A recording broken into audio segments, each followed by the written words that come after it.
Good morning, guys. AK40 Kevin here in the Gamer Heaven, and this is a review I've wanted to do for a long time. That is for the stock or standard manufacturer Sony DualShock 4 controller for the PlayStation 4. Let's get it.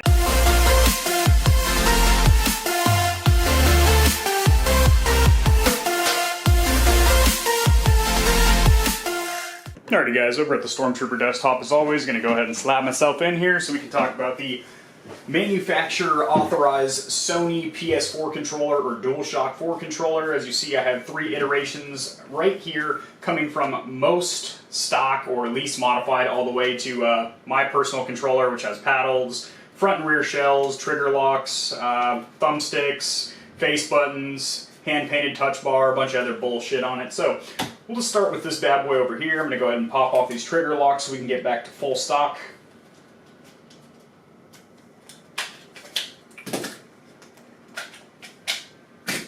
Alright, so this is a completely stock Sony DualShock 4 controller. This is the Death Stranding version, so it's one of their basically factory customs or limited editions that come with a limited edition console for obviously Death Stranding.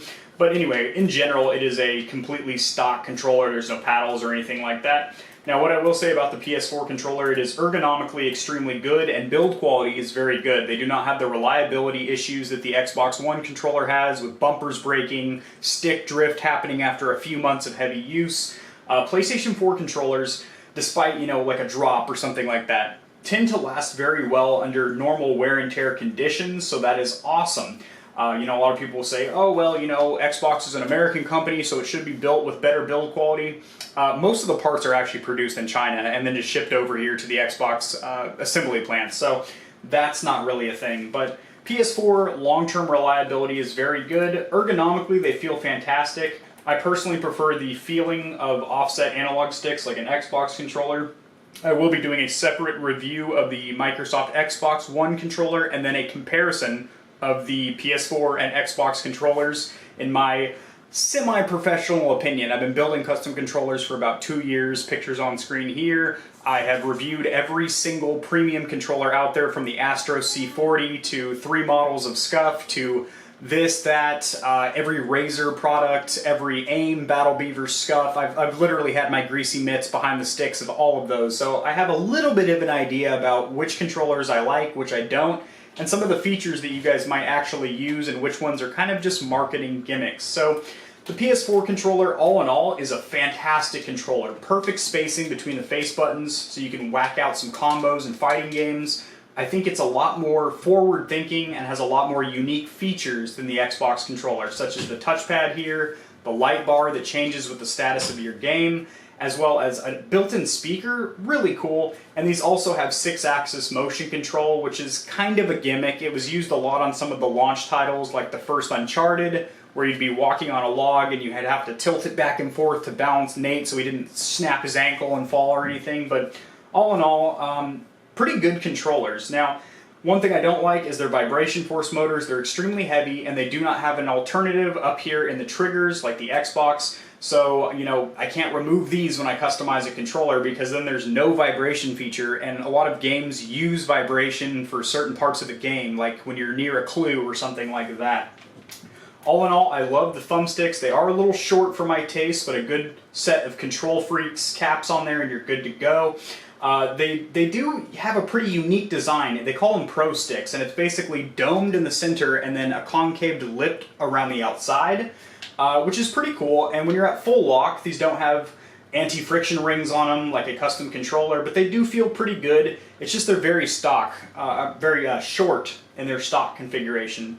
The D-pad feels okay. You get a good satisfying click, but it does feel a little bit squishy, and it does feel a little bit cheap. Now, my least favorite thing about the standard PlayStation 4 controller, I say it all the time, is the options and share button. They are not only flush with the front shell, they're almost indented to where you have to get a fingernail in there. I have relatively skinny little thumbs, but I have to use my fingernail to hit them.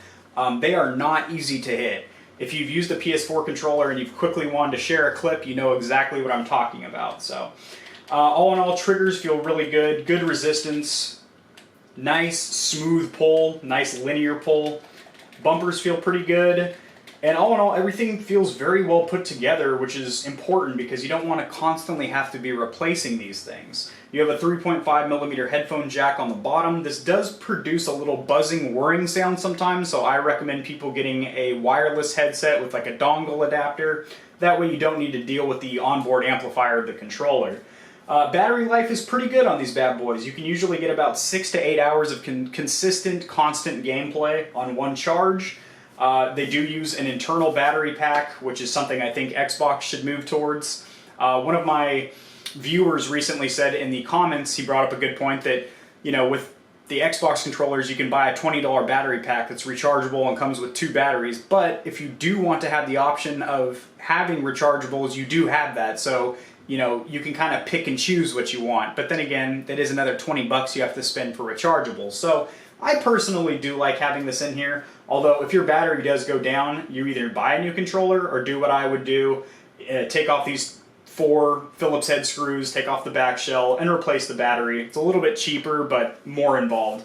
So all in all, I think these are a very forward-thinking controller. If you look at the history of PlayStation controllers, which I will have a video going all the way from the PlayStation 1 to the PS5 and everything in between from Sony, I think this has some really unique features. The touch bar, the light bar, the integrated motion sensing, the speaker, but it's just certain things like not having vibration in the triggers, which doesn't seem like a huge deal, but it kind of is, and you know, just there's always room for improvement. I'll say that about anything in life, especially game controllers. There's always ways to make this into this, and that's kind of why I have a side business doing it.